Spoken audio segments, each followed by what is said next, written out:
We'll start now. We'll start. Everyone? Yes, sir. Yes, sir. All have joined, right? Because already it is 3:05. It will become late. That is why. Shall I start? Yes, sir. Yeah. Yes. Please, everyone, don't mute yourselves or don't mute myself. Okay. It may be a disadvantage on both the sides. So I trust you. Okay. So please don't mute. So this class is very important. You should know the concepts. So keep it in mind. And the recording is already started. So I'll start with the analog and digital communication class now. So now I'll be handling with regard to the course plan, which starts from L16 to L21. And the next remaining portions will be taken by Prashant Prabhu sir. And again from L30 to L39, I'll be coordinating it. Okay. So just a brief lookout of the previous classes which you had. And the classes which you had earlier was with regard to analog communication. Okay. So there you have studied about different types of transforms, the Fourier series, Fourier transforms, and what is with related to the properties. Okay. Now purely will be going on with the digital communication side. So that is with regard to analog communication side. Till now what you have seen. Now we will come to the digital communication side. Okay. So there, just a minute.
Okay, now we'll go to the.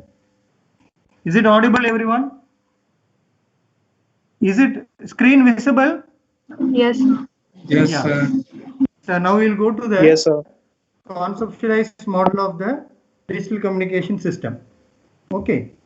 So now if you see this digital communication system, first one you have what is called as your message source. Okay. So in this message source, if you see, that is where the symbols is getting emitted from that side. Okay. The symbols are getting emitted from that side. So here we actually depict a conceptualized model of a digital communication system. So now what we have as the transmitter input, we have a message source. So that message source is going to emit one symbol every t seconds.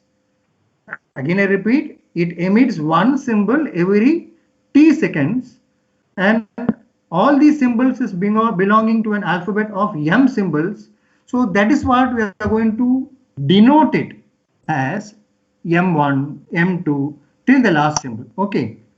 So now these two digital computers may be in a remote place. So how we are going to communicate with each other?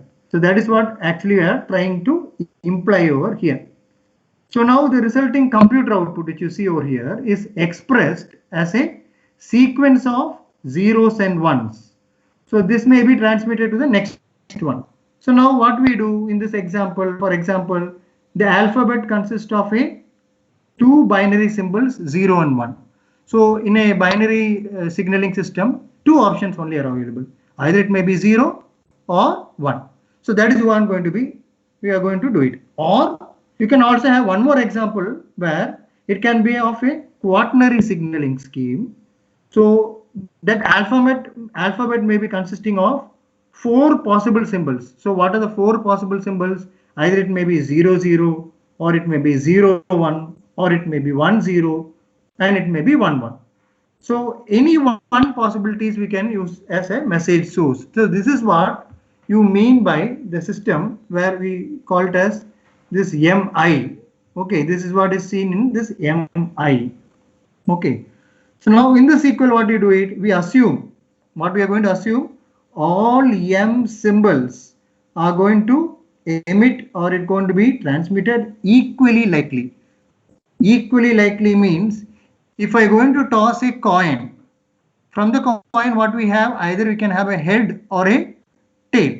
So equal probability means it may be either 1/2 of getting head or 1/2 of getting tail. Similarly, that's what we mean by equally likely. So then we may write the a priori probability. Then we write that a priori probability. Okay.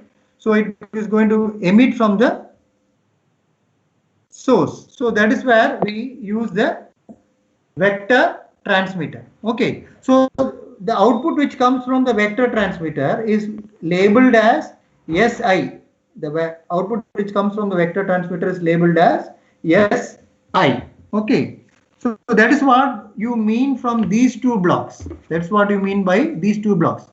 So that's what I has explained from message source and your vector transmitter. Equally likely symbols, and that is getting given as input to the vector transmitter. From the vector transmitter, you are going to get the set of signal vectors.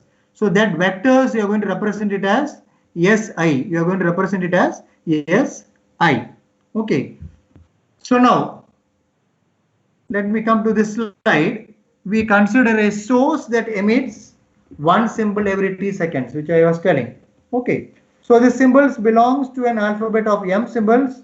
As I told you, M1 to MM, and it is going to be transmitted equally likely. So whichever the message is getting emitted, it becomes 1 divided by M. M is going to be the all the set of symbols. It is going to be of equally likely condition. Then we write Pi is equal to 1 divided by M for all I. Okay. Now let me go to the previous slide, which comes to the vector transmitter. So what is getting emitted from the vector transmitter? SI. Okay. So that SI is nothing but it is represented to a vector transmitter proceeding your vector of real numbers. Okay. So what does this vectors consist of?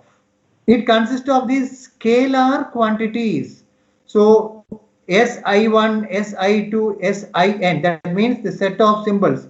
So if you see SI1, okay, if I write, let me write it, just I'll include a pen over here, so it will be easier.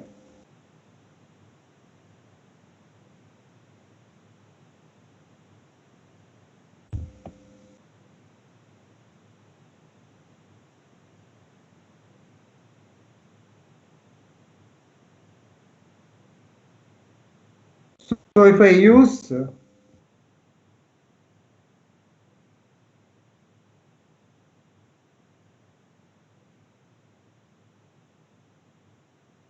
so if you see Sij, okay, if I want to write it as Sij, so see it very carefully, okay.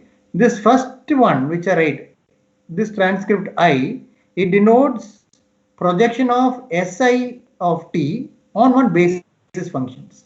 Okay, on one basis functions. I'll be telling in detail about the basis functions.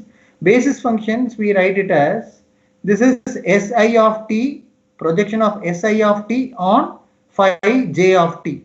So phi j, we represent it like this, phi j of t.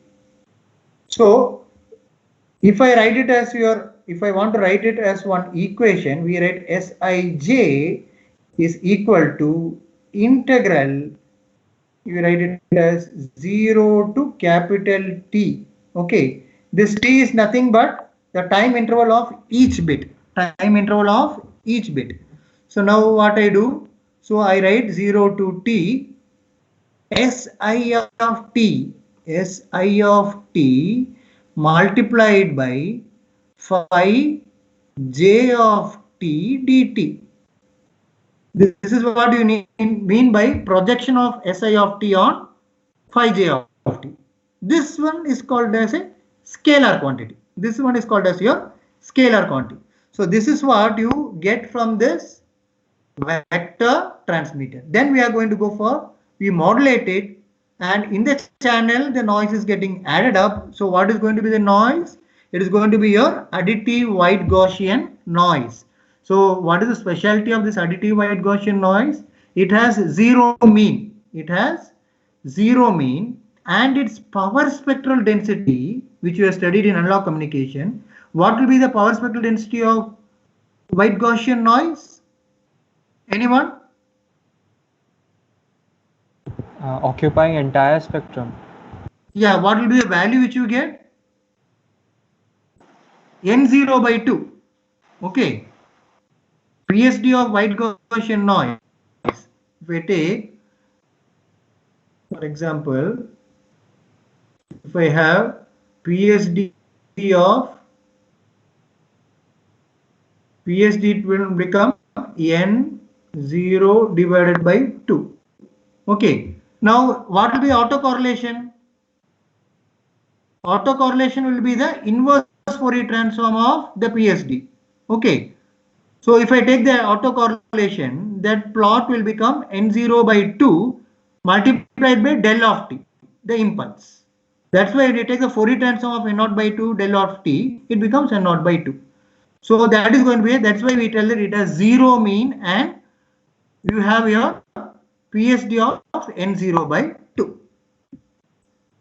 So that is with regard to the projection of Si of t on phi j of t, that we call as your scalar quantity. Now coming to that, now what we have is the modulator. Modulator, what it is going to do? Okay, after the vector transmitter, it is going to construct each and every distinct signal, which will have a finite energy. How will you calculate the energy of a signal? Energy of the signal will be here.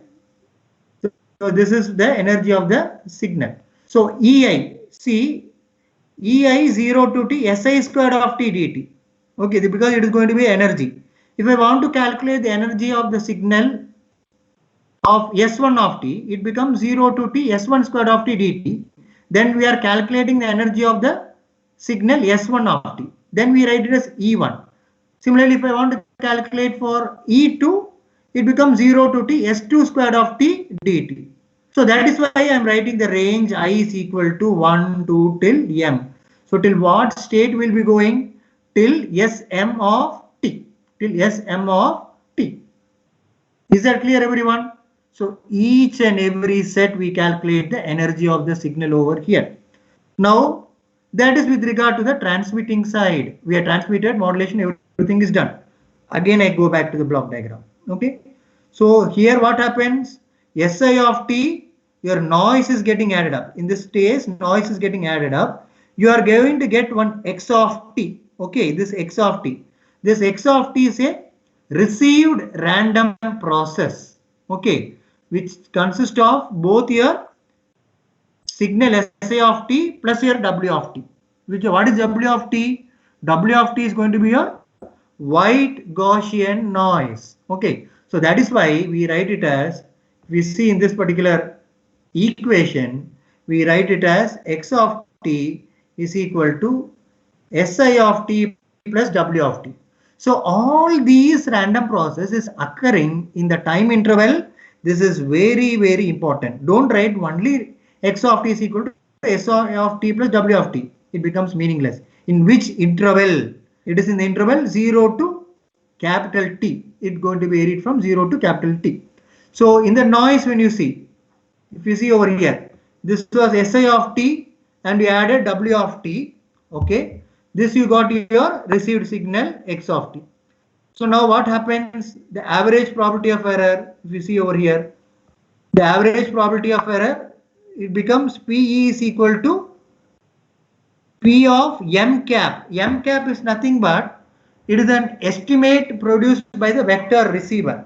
Okay. Here you have the vector receiver over here.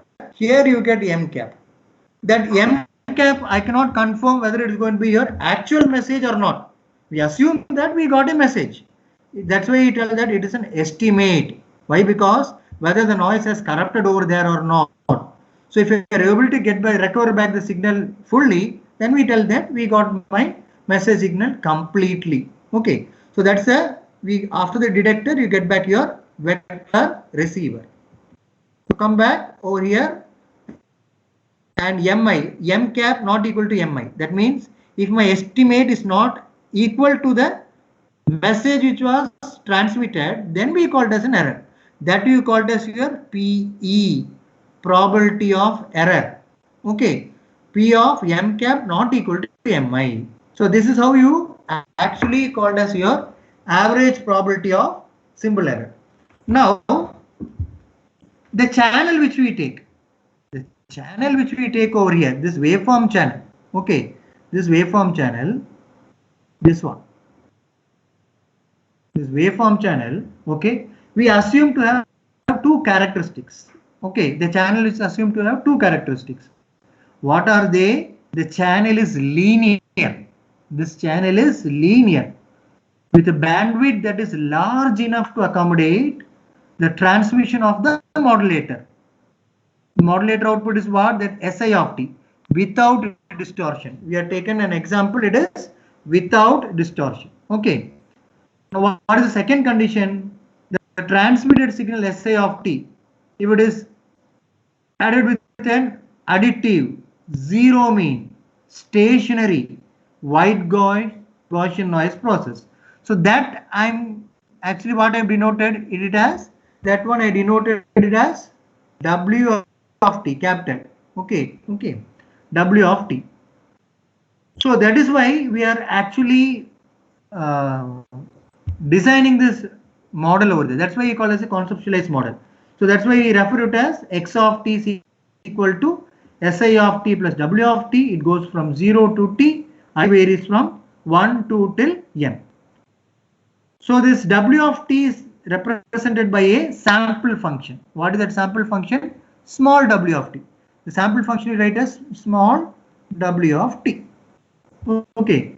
And the received random process, which is the received random process, it is capital X of t, which one I marked over here already.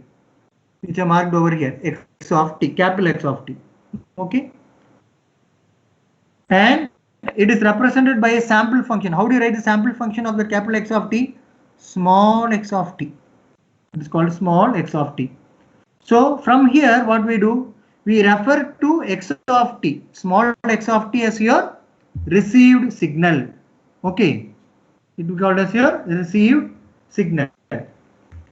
So that is how actually we do. The first stage is the detector that is operating on the received random process X of t to produce a vector of random variables.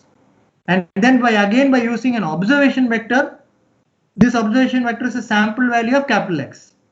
And it has a prior knowledge of Si. What is that Si? Where it is getting emitted from the vector transmitter. Okay. This produces the estimate M cap. Okay. Where did we do that M cap? Here. This particular slide. M cap not equal to Mi. So then we call it as the vector receiver so as to minimize the average probability of symbol error. Pe equal to P of M cap not equal to Mi.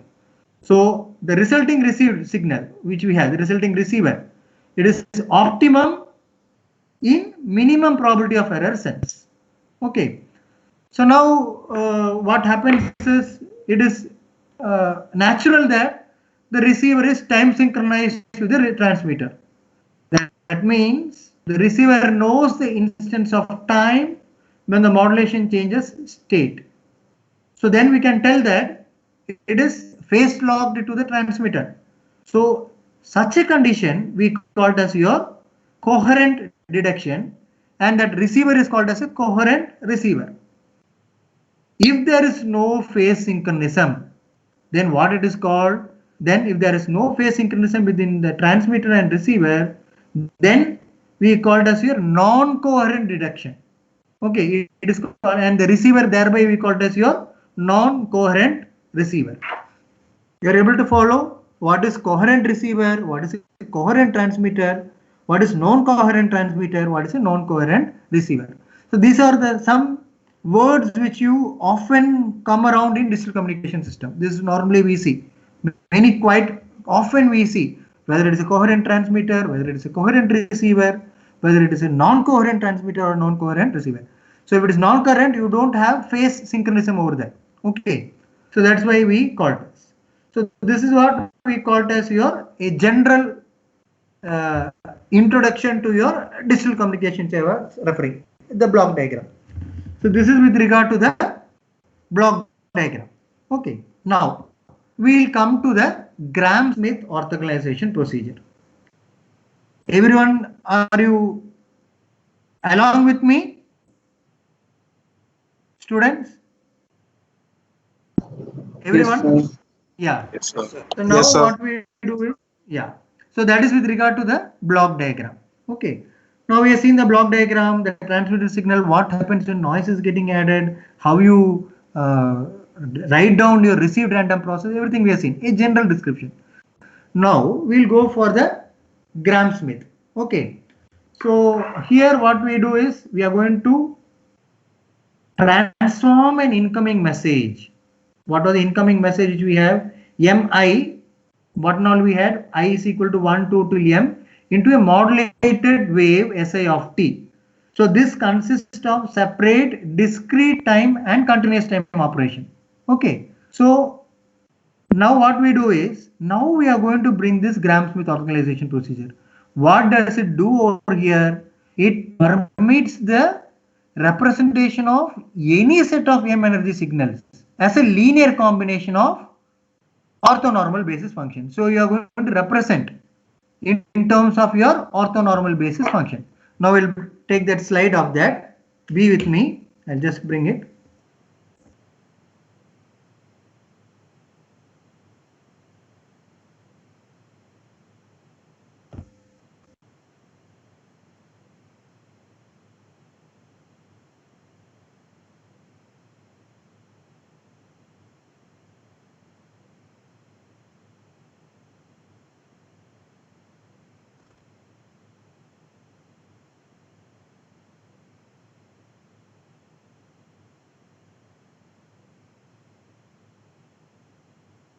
Is the screen visible? Everyone? No, sir. No, sir. No. No, sir. Visible? A PDF file is getting open, whether it is visible? No, sir. No, sir. Sir.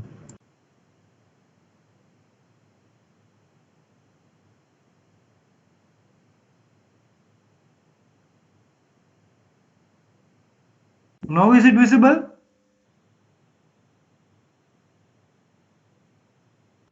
Yes, sir. The PPT is A PDF file, whether it is visible? yes. Yes, sir.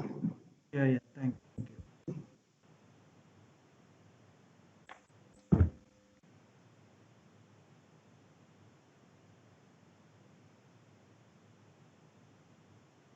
Yeah. Now we'll go to the Gram-Schmidt orthogonalization procedure. So students, listen very carefully what I'm telling, because if we need to solve the problems based on this procedure. Okay. After this definition of Gram-Schmidt, we'll solve one problem. So listen very carefully, and it is very easy, nothing to worry. Okay. Yeah. So now, as I told you, we are transforming an incoming message into a modulated wave. So we are going to separate out into discrete and continuous time operation. Okay. So now Si of t. Okay. So Si of t, which we have, okay, that is going to be called as your energy signals. So what are they? They are the linear combinations of n orthonormal basis functions. So now there is one box I put, n less than equal to n. N refers to the number of orthonormal basis functions and m refers to number of signals. So m means I is changing from 1, 2 till m, and n is going to be referring for the basis function. It goes from 1, 2 till n. So this integration you may be able to follow, which I was telling. So Sij, projection of Si of t on phi j of t, which I was telling earlier. So we write it as 0 to capital T, Si of t, phi j of t dt. I always goes from 1 to capital M. J always goes from 1 to capital N, and always N will be less than equal to M. Okay, that means we are going to find out whether the signals are linearly independent or not. The first stage will be we need to find out whether the signals are getting independent or not. Okay. So always you cannot have a condition where basis function is more than the signal. You cannot have. Then it is wrong. You made some mistake in the numericals. Always you can have only basis function. Either it can be equal to the number of set of signals or it can be less than the number of set of signals. So if we are getting more than, then we have made some calculation mistake in our workout. Okay, so always this condition is very, very important. Okay, just I'll include the pen over here. Just a minute.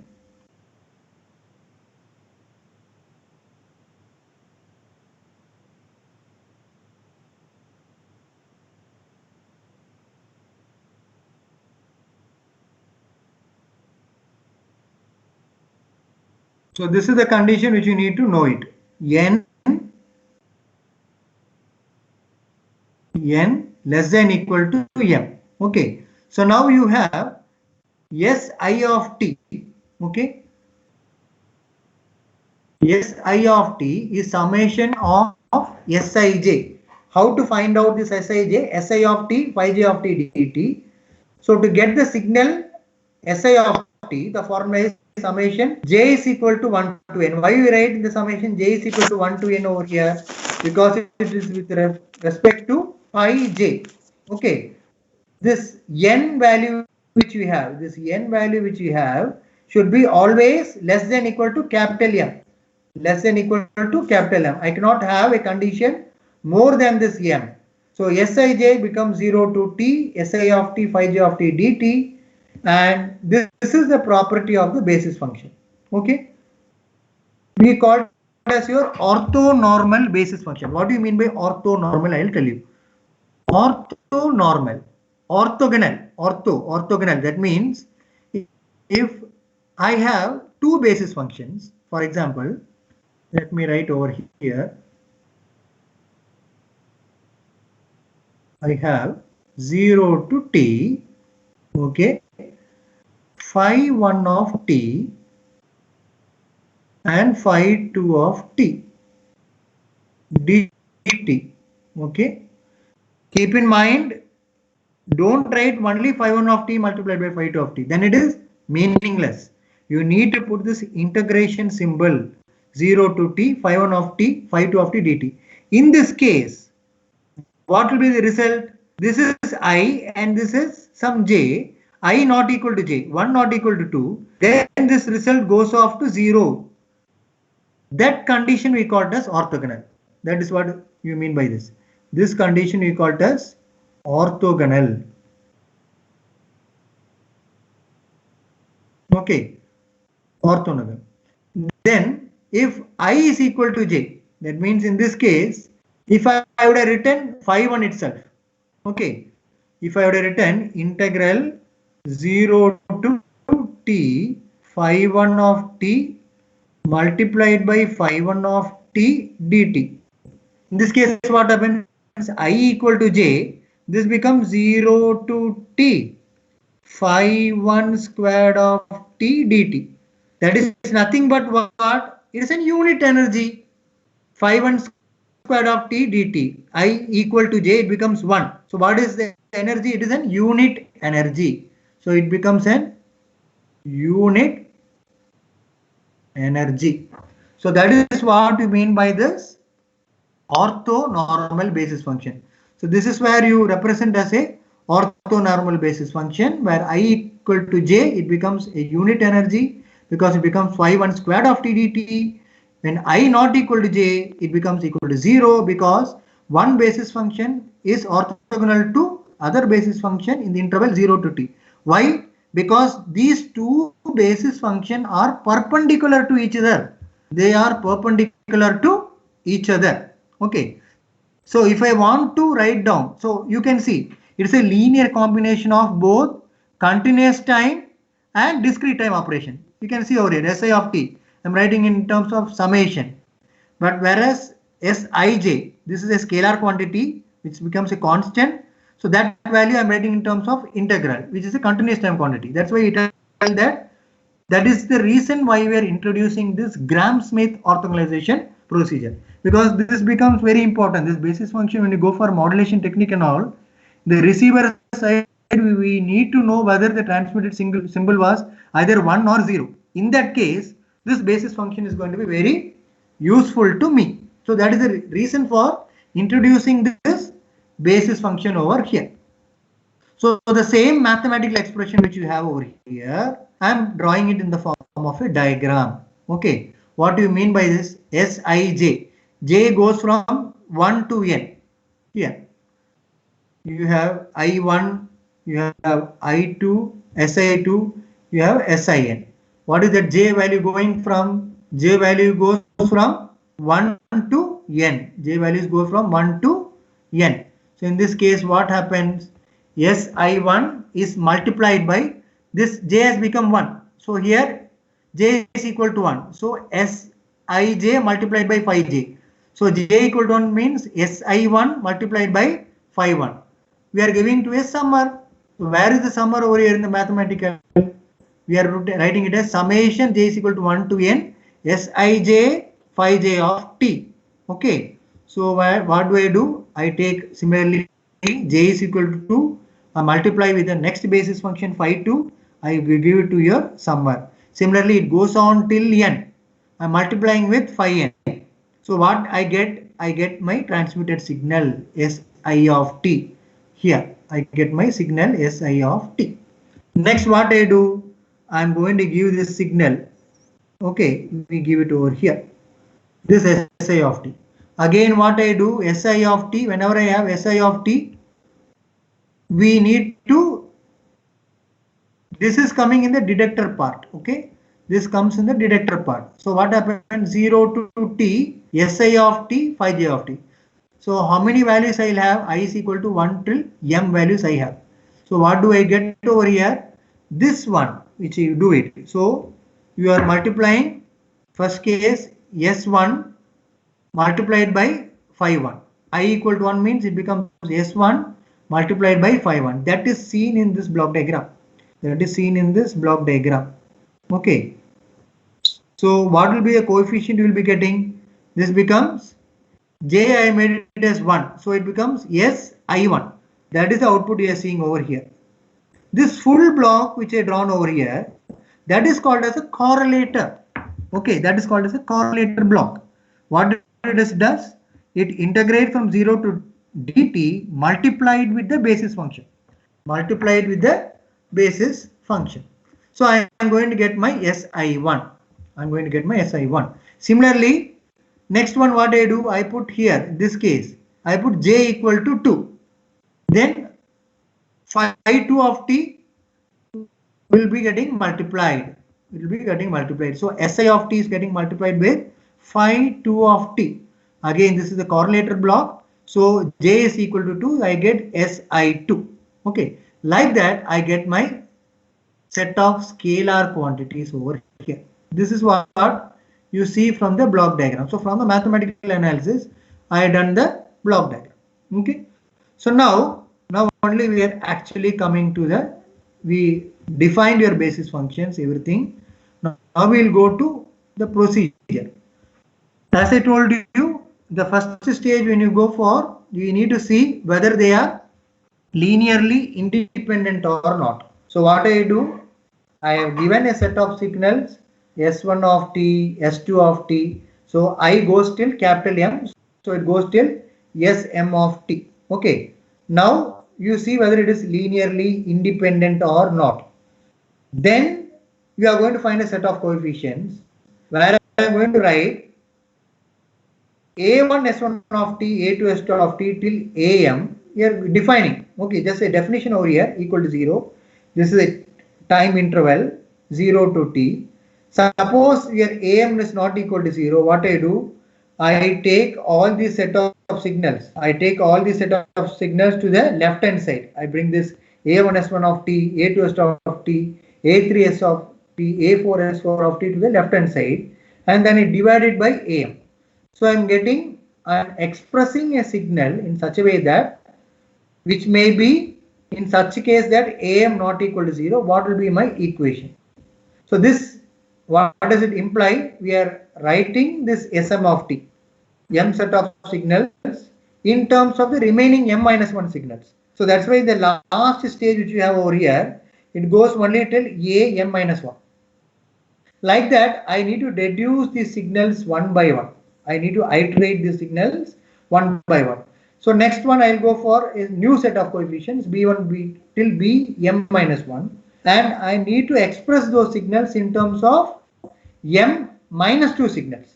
So if I express that m minus 2 signals, then I write b1 b2 till m minus 1 already done over here. So the last signal will become s m minus 1 of t equal to 0, and again the same procedure. If b m minus 1 is not equal to 0, bring all these equations to the left hand side. Then what happens? We are representing the earlier one, we represent in terms of m minus 1 signals. Here we represent in terms of m minus 2 signals. So what happens? Yes, m minus 1 of t, earlier one was sm of t, this is m minus 1 of t. So we represent in terms of m minus 2 signals. This is just to see whether the signals are linearly independent or not. Okay, so that is the first stage. Why we are aiming at these equations? Because we need to see a condition, because we need to judge it. How many basis functions will be there? Because normally in the questions what happens is your signals would have been given. For example, one signal would have gone from 0 to 2, s1 of t, s2 of t would have gone from 0 to 1, s3 of t would have gone from 0 to 3. Determine the basis functions, because in this case we don't know how many basis functions. So for judging those things, this will be useful. So as I told you, the condition over here, always n is less than equal to m. Okay, this m corresponds to the number of signals. N is nothing but your basis functions. So you cannot have a basis function exceeding the signal. Then you have done a mistake. That's what I repeatedly am telling. I'm telling this line because many times students make tendency to make a mistake. Basis function exceeding the signal. It cannot happen. That I'll show you with one live example. Okay. So now when we go for finding the basis function, this is why very important. Okay. The definition over here is to find the basis function. So now to find the basis function, first one. Okay, this as I told you, n orthonormal basis function. So here phi 1, you have phi 1, phi 2 till phi n. Till phi n we have from the linearly independent signal s1 till sm of t. So if I want to find out the first basis function, okay, the formula is phi 1 of t is equal to s1 of t divided by root E1.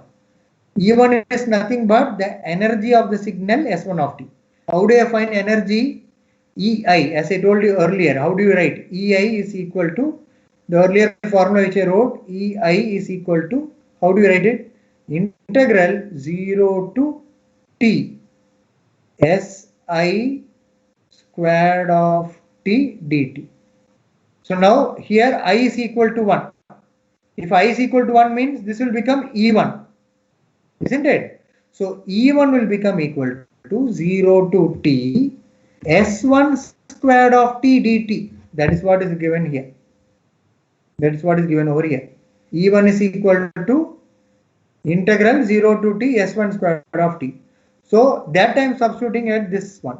S1 of t divided by square root of the energy signal. So what is the S1 of t? S1 of t is root E1. I multiplied this root E1 with phi 1 of t.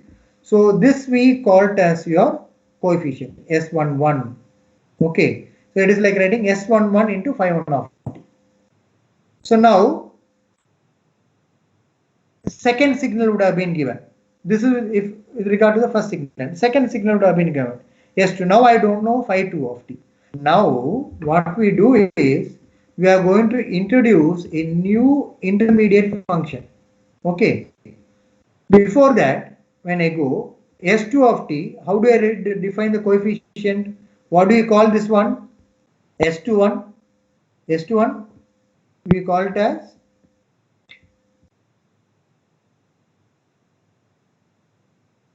S21 we call it as projection of S2 of t on phi of t. How do I write? Sij.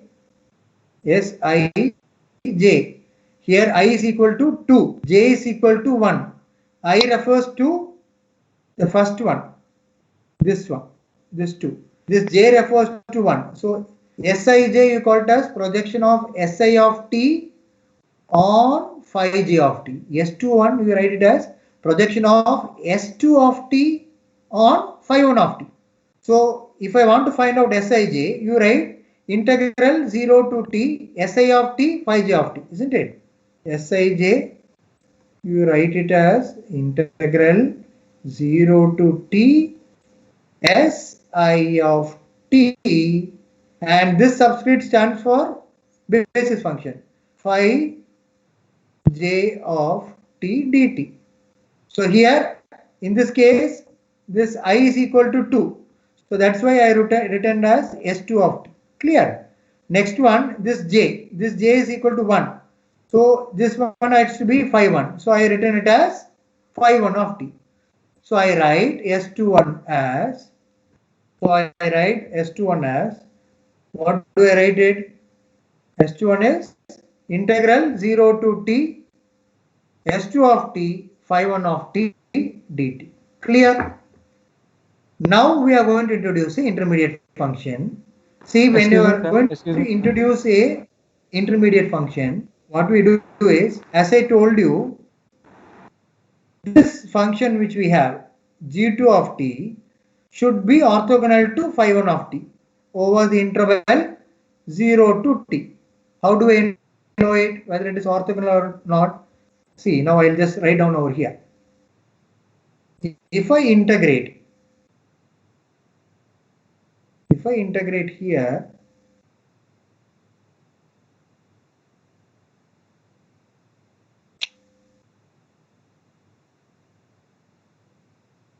zero to t, if I take phi 1 of t multiplied by g2 of t dt. Example I am telling. Okay. When I integrate it, what happens now? You integrate this one. If I integrate this signal, what happens? G2 of t you multiplied by phi 1 of t. S2 of t, this one will become 0 to t S2 of t phi 1 of t dt, okay, minus integral 0 to t. Here we have S21. S21 is a constant. I'll take outside integration. And what happens? It is again phi 1. So this becomes phi 1 squared of t dt.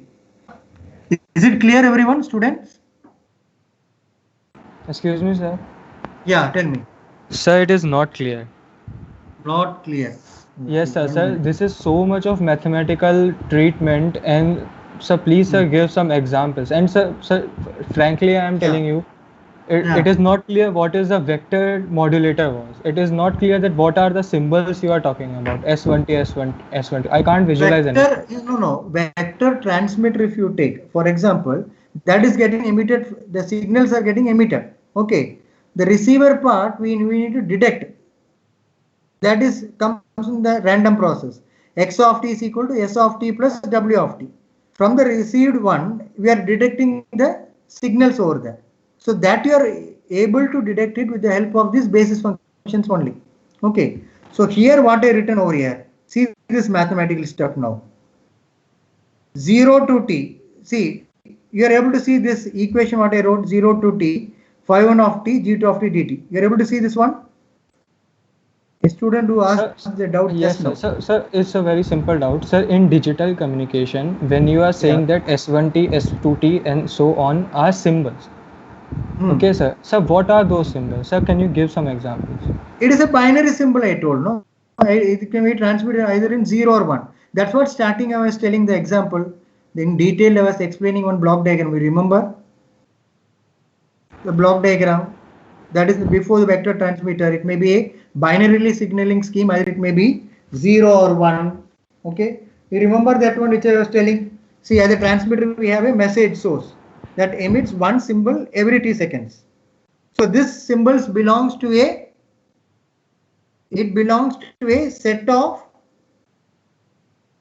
alphabets of M symbols, which is denoted as M1, M2 to MM. So now this signaling may be either any two binary symbols, either it may be 0 and 1, or it may be an example where it may be for a quaternary signaling scheme. So there you may have any four possible schemes. That's what I said, quaternary 0, 0, 0, 1, 1, 0, 1, 1. Okay, it can be any one of the signaling scheme. Now we are discussing how to find out this basis function. Only then we can go ahead with the problems. So that is what I am discussing now. Okay. So you just listen what I am telling now very carefully. See, Sij which I was telling over here. This is coming in the receiver part. Wherever I written integral. See here. Where I have written this integral, we are integrating it. You can see over here in the block diagram. You got Si of t at integrated. So Sij, we are finding S21 means what? I would have been, see, this would have been Si of t. You got S1 of t. S1 of t comes over here. S1 of t is getting multiplied with phi 1. After the next set of symbols, S2 of t comes over here. S2 of t will be multiplied. So like that, I am going to find out S21 over here. That is what we are actually meaning from this block diagram, that I am representing it over here to find out my equations. So now this equations which we have, okay, S2 of t minus S21 phi 1 of t is an intermediate function. This function should be orthogonal to phi 1. What did I write? Integral 0 to t phi I of t phi j of t dt. I not equal to j, what happens? Can you tell me?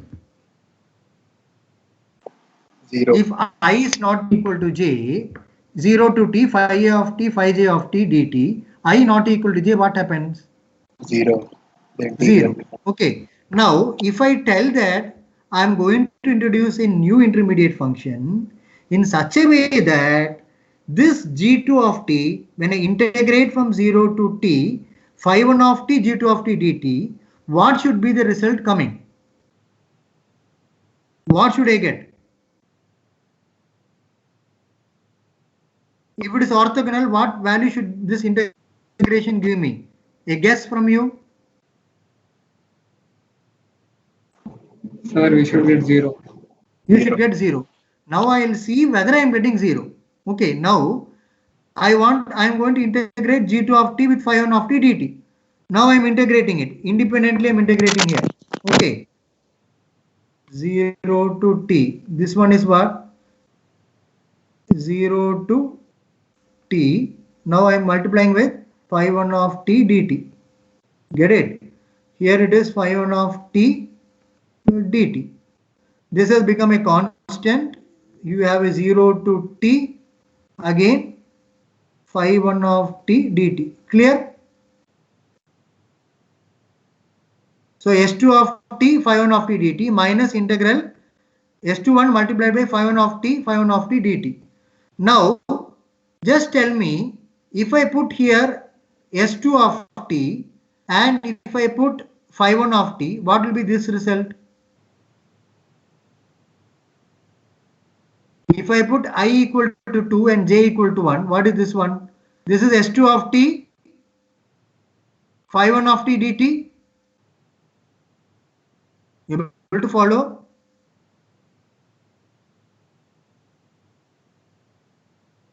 You're able to follow?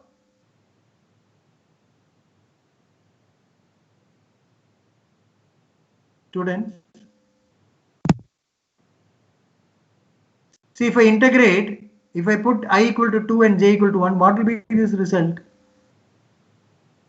S2 of t, phi 1 of t dt, what it is? 0 to t. What is Zero. that Sij value? Sir, it will be Zero. No, no, no, One. no, no, not 0. S2 Listen carefully. No, no, no, no, no, no. 0 to t, I am putting I equal to 2. That means this is becoming what? What is this result? Sij. Here I is equal to 2. Correct? This one. I equal to 2 and j is equal to 1. That is this integration. What is this result? S21. What is the value of S21? 0 to t, S2 of t, phi 1 of t dt. Able to follow? Sir, in this case also I is not equal to j, right? Yeah, Sir, that it's is not I'm telling I possible. not equal to j. I'm telling an example. What will be the answer of 0 to t, S2 of t, phi 1 of t? It is S21. Now I am proving it. Okay, that you just listen. I am just proving it. I'm not stating it. I am proving it. Just listen. You're proving that This S1 becomes is 0. S21 here. This result becomes S21. Yes, This integration result becomes S21. yes, sir. 0 to t, S2 of t, phi 1 of t dt. See, classes which are having mathematical base, okay, all students keep one pen and a paper before you. It is very, very important. That's what earlier always I tell. Either it may be a DS class or it may be a DC class. One paper and pen should be there. If one paper and pen is there means it will be easy. Whatever I am telling, you can also parallelly doing it. Just visualizing the slide, it may not work out. Please work it out in one small piece of paper. What I am telling, you integrate 0 to t, phi 1 of t dt, you will get the answer S21. Okay. Minus, you already have one S21 over here. Okay. And S21 integral of 0 to t, phi 1 of t multiplied by phi 1 of t dt. What is integral of 0 to t, phi 1 squared of t dt result? This one. So 1. 1. 1 is getting multiplied with S21. Yes, sir. So already you have a value S21 here. So I'm getting a value S21 minus S21. So this result will go up to 0. Clear? Yes, sir. So that is why this line I'm writing, this intermediate function g2 of t is orthogonal to phi 1 of t over x equals 0. So always when you introduce a basic function, you verify it immediately whether it is orthogonal or not. Clear? So now I written a right function. And now I written a right function where I write g2 of t is orthogonal to phi 1 of t over the time interval integral 0 to t. Now what will be the signal energy of g2 of t? In this one we wrote what we wrote when we define the basis function. Phi 1 of t is equal to S1 of t divided by root t1. Now I am going to find out phi 2 of t. Phi 2 of t I write it as g2 of t divided by what will be the energy of g2 of t? What will be energy of the signal g2 of t where we define this one? Huh? What will be energy now? How do you find the energy of the signal of g2 of t? Tell me. 0 to t g2 square t dt. G2 squared of t dt, correct? Yeah. So now, if I want to find out the basis function, phi 2 of t will become g2 of t divided by the integral g2 squared of t dt. Got it? Now I get my second basis function. This G2 of t is orthogonal to phi 1. So this one is the energy of what? G2 of t. Many times the normal mistake which students make is they write phi 2 of t as S2 of t divided by E2. That is wrong. That is wrong. We don't know what is that value. We are introduced, we have defined it, and then we cross-checked it whether it is orthogonal or not. After that, I found out the energy. So this energy, if I write it, G2 squared of t, how do I write it? Integral. What is G2 of t over here? G2 of t is S2 of t minus S21 phi 1 of t. So G2 squared is, it is like writing a minus b whole square. It is like writing a minus b whole square. So you get S2 squared of t, 2S2 of t, S21 phi 1 of t plus S21 squared. Now I need to get this expression. This expression consists of integral part. This is having an integral part. So I integrate it. So I integrate it. Here I integrate, here I integrate, here I integrate, this one I integrate, I integrate. So when I integrate it, this one integral of S2 squared of t dt will become nothing but E2. Isn't it? It is the energy of the signal S2 of t. And how it is becoming S21 squared over here? It is becoming 2S2 of t, S21 of t here. 2S2 of t, S21 of t, phi 1 of t. Right. Plus S21 squared. You get S2 squared of t minus 2S21 squared plus S21 squared. It becomes minus. So it is nothing but minus S21 squared. So what happens to the signal now? Integral G2 squared of t dt, that expression, I write it as E2 minus S21 squared. So this value needs to be substituted in this formula. So what will be my phi 2 of t? It will become S2 of t minus S21 phi 1 of t divided by square root of E2 minus S21 squared. That will be a formula for phi 2. Okay. So this is how you find out the basis function. So similarly, I can generalize what will be Gi of t. So here G2 I wrote it as S2 there. So I am writing Gi, I am writing Si. So summation Sij phi j. Sij phi j. So here this is ij component and this is j component. So j value is going from 1 to n, isn't it? J value is going from 1 to n. So Sij phi j. So when I go it, this becomes Sij phi j of t, and any value, whether you want to find out S21 or S31 or S32, you can find out from this formula. Now one small question to you. Suppose if I want to find out phi 3 of t, okay, I not computed over here. Immediately I generalize the term. What would have been G3 of t? Tell me. What will be G3 of t? Can anyone tell me what will be G3 of t?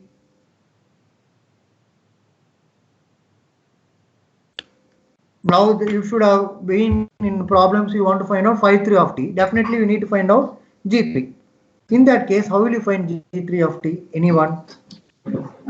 Sir, is G3 is equal to S3 of t Okay. minus S32 You go in Pi of ascending 2. order. J is starting from 1. Tell me like that. G3 of t will become S3 of t minus S31 S31 phi 1. phi 1 of t, phi 1. Then it becomes minus S32 phi 2 t. S32 phi 2. Okay, that will be G3. Now if I want to find out phi 3, what will be the formula? G3 of t divided by what will be? Root of Phi 3 of t. integral root of integral 0 to t G3 square of t. Squared of t dt. That's all. Yeah. Okay. always one thing, don't you by heart the formulas. Okay, don't by heart the formulas. You understand the concept, it is very, very easy. Don't by heart the formulas. So just increment the value. Okay, G3, it will have S31, S32, that's all. So it will be dependent on two basis functions. But G3 of T, will it be orthogonal to phi 2? G3 of T, will it be orthogonal to phi 2? Phi 2 of T? Yes, sir.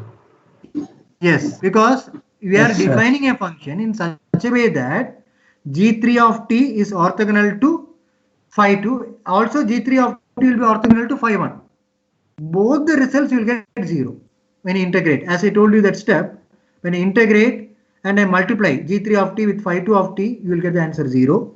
Similarly, if I integrate 0 to T, G3 of T with phi 2 of T, you will get 0. Okay, that is the confirmation whether you written the equation rightly or not. This is a easier hint to follow.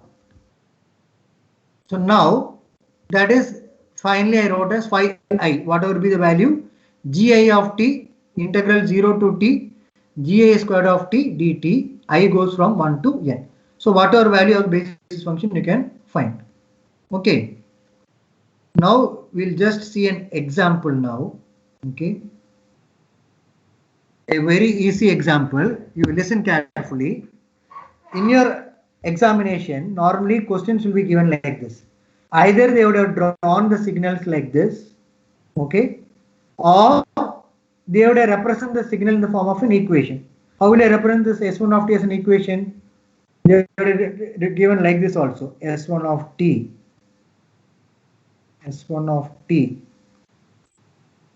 Like this. It is 1 in the interval 0 less than equal to t less than equal to capital T by 3. 0 otherwise. Clear? Either they would have written in the form of a diagram or the question may be written in this form. S1 of t is equal to 1, 0 to t by 3, 0 otherwise. So this is a given question. What it is given? S1 of t is ranging from 0 to t by 3.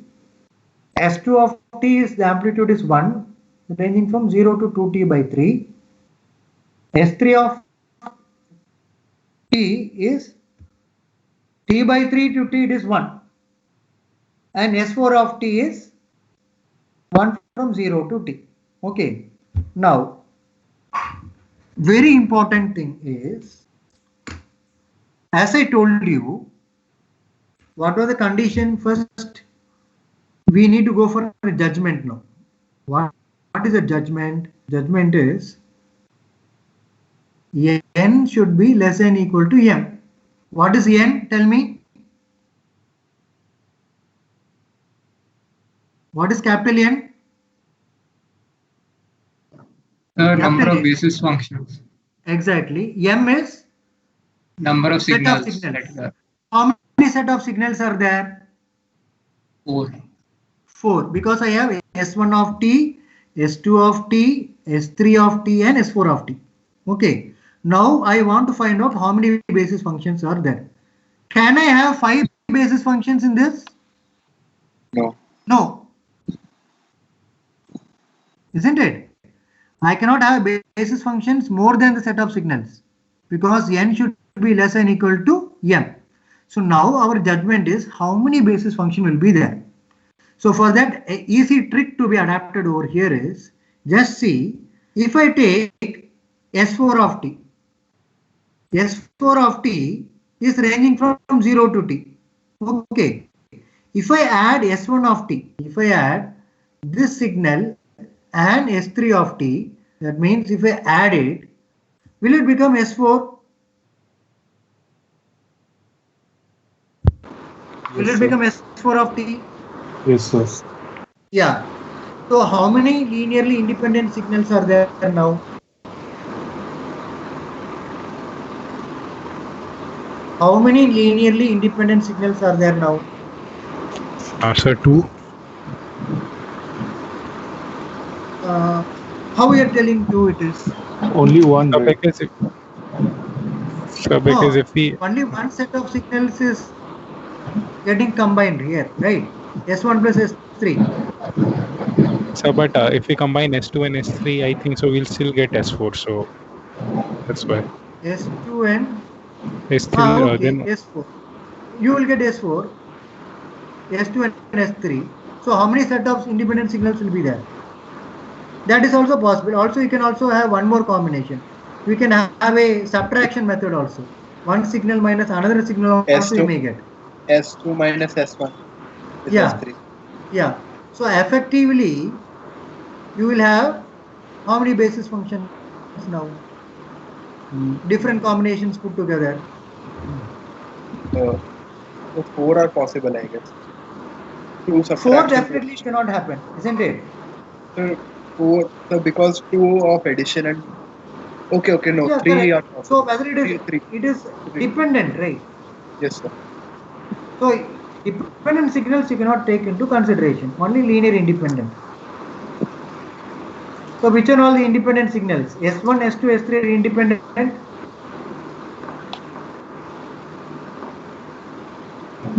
Yes, sir. How many independent signals are there? Three. Three independent signals are there and one dependent signal.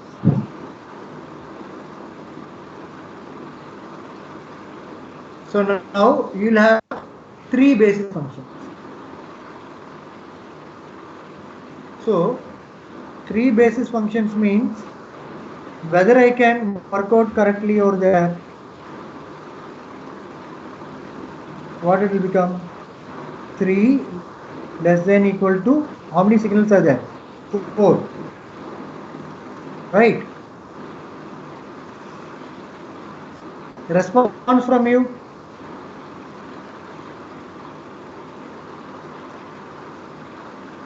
So I can have phi 1 of t, phi 2 of t, phi 3 of t and 4 signals because one signal is getting added up. I ruled out that combination. So I'll have phi 1, phi 2 and phi 3. Okay. Now I need to go according to this set. First one, what I need to find out? What I need to find out? Phi 1 of t will become equal to S1 of t by root E1. Yes or no? Everyone? Yes, sir. S1 of t by root E1. Okay. I'll come back to the question now.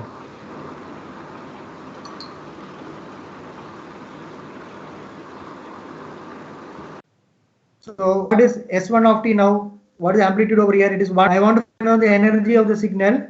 This goes from 0 to t by 3. So this becomes 0 to, it exists from t by 3, it is 0. So my limit over here in the integration will become t by 3. So 1 squared dt, the answer is t by 3, energy. So now if I want to find out the basis function, S1 of t divided by root E1. S1 of t is how much there? S1 of t is how much there? So it is 1 divided by what? Square root of t by 3. In which interval? We have taken the interval 0 to, we have taken the interval 0 to t by 3. So 1 divided by square root of t by 3 will become how much? Square root of 3 by t in the interval 0 to t by 3, 0 elsewhere. So now I got my basis function. Now I need to go for second basis function. For doing the second basis function, I need to find out what is g2 of t. So for finding g2, what all I need? S21 is needed. 0 to t, S2 of t, phi 1 of t. 0 to t by 3. Phi 1 of t, already I got the result over here. Root of 3 by t. So 1 multiplied by 0 of 3 by t. Answer becomes square root of t by 3. And to find out E2, why we need E2? Come back to the original formula. What do you have? You have E2 minus S21 squared. Everyone? All are listening?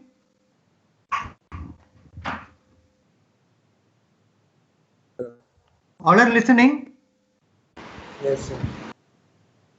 So you have E2 minus S21 squared. I need to substitute in this expression S2 of t minus S21 phi1 of t divided by square root of E2 minus S21 squared.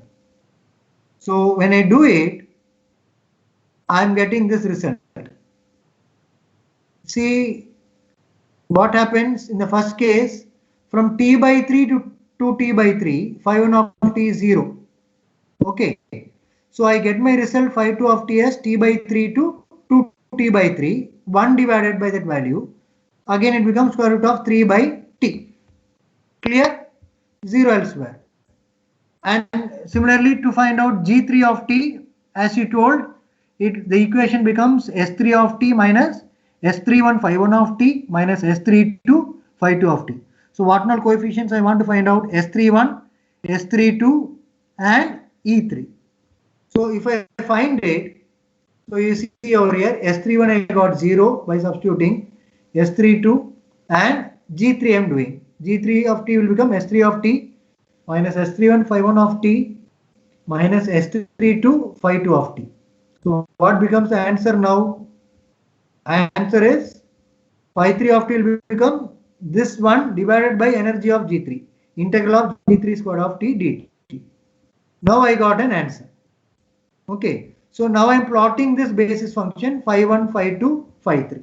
So question to you now is whether my phi1, how will you verify that the answers which you got is correct or wrong?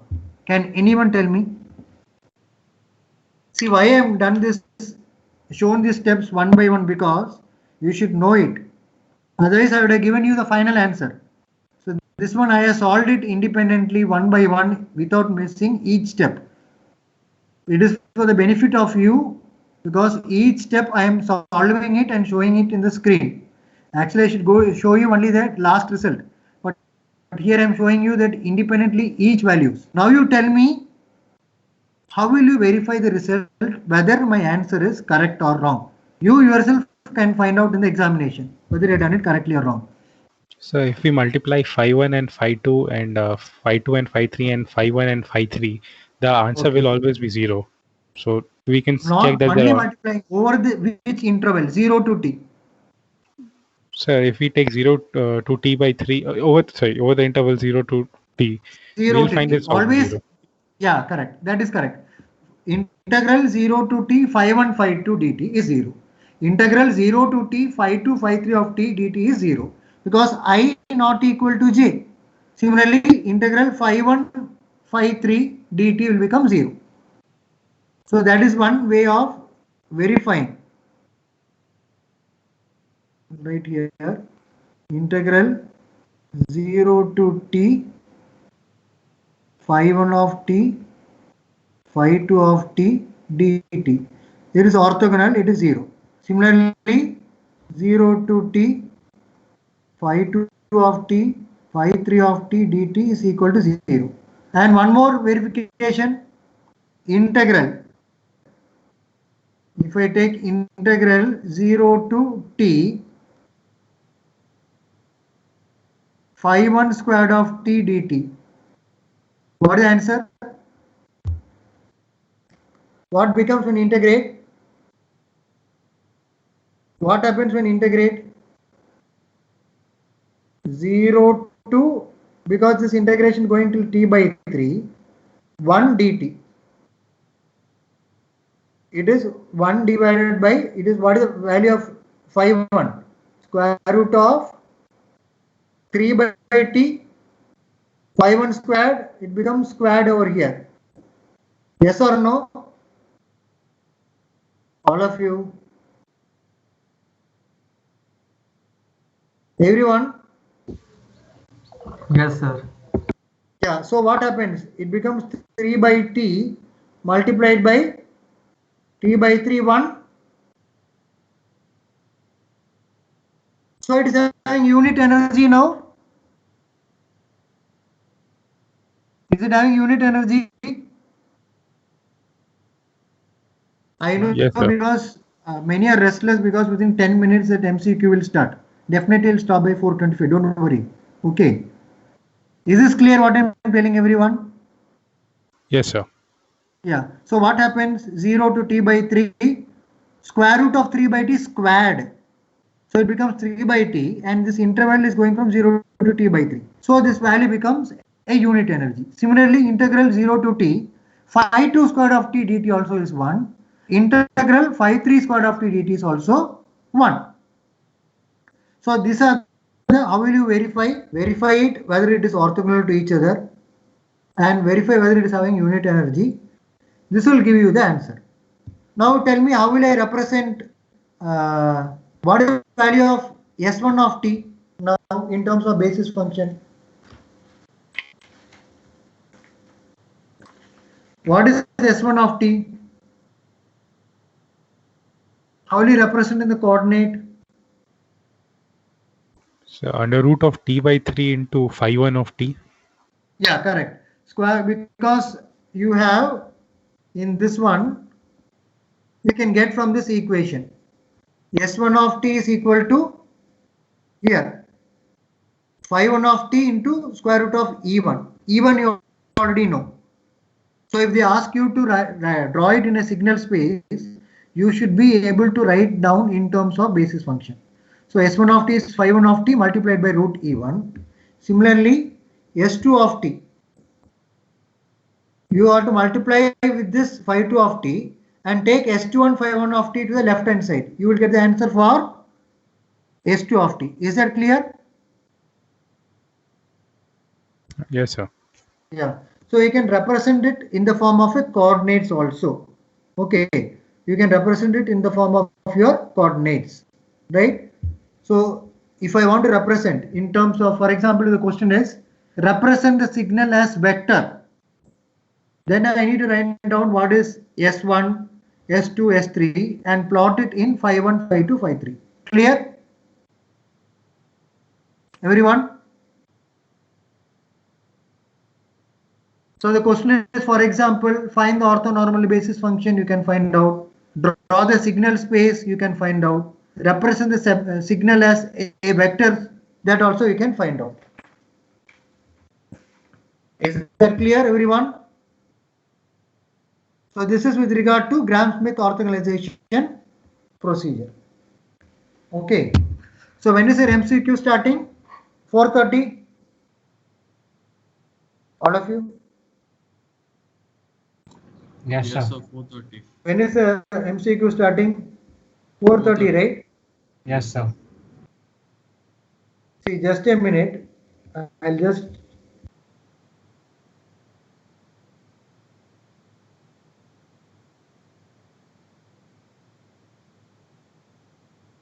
Is that everyone clear? So today what we discussed, I'll just summarize.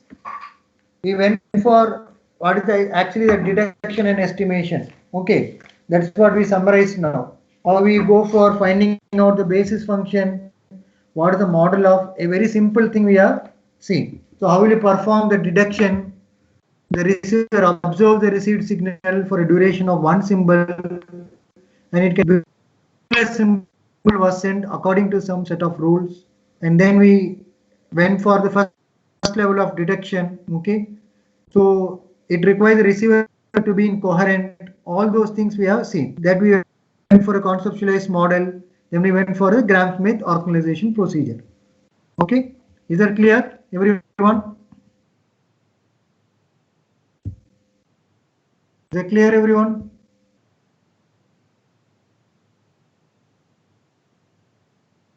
Okay, now we can proceed to the MCQ. All of you, A, B, C, D, all are with me. I can see only selected 2-3 students coming in front and then asking. See, even the questions is very light also, no problem. Whether it is a mistake also, because we are all learning, isn't it? Nothing to worry about those things.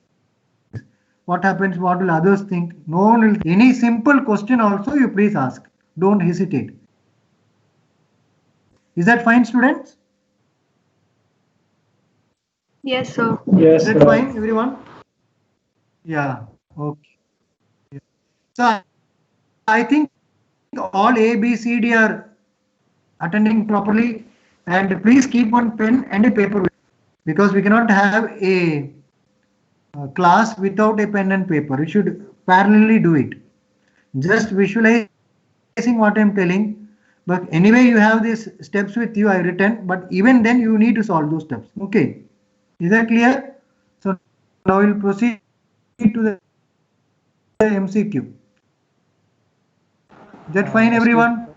All of you? Hello. Yeah, tell me. Sir, which book you are referring Yes. for digital communication? Yeah. Books to be referred, we put in course plan already. It is posted in the chat. And again, I'll tell you, it is Digital Communication by Simon Akins, a red color book. Okay. From this chapter onwards, we need to refer Digital Communication by Simon Akins. The earlier one, Analog Communication, we are doing Analog and Digital Communication by Simon Akins. This is another book, Digital Communication by Simon Akins. Thank you, sir. Yeah. Okay, thank you. So Thursday we'll see the class. Now we can proceed towards your MCQs.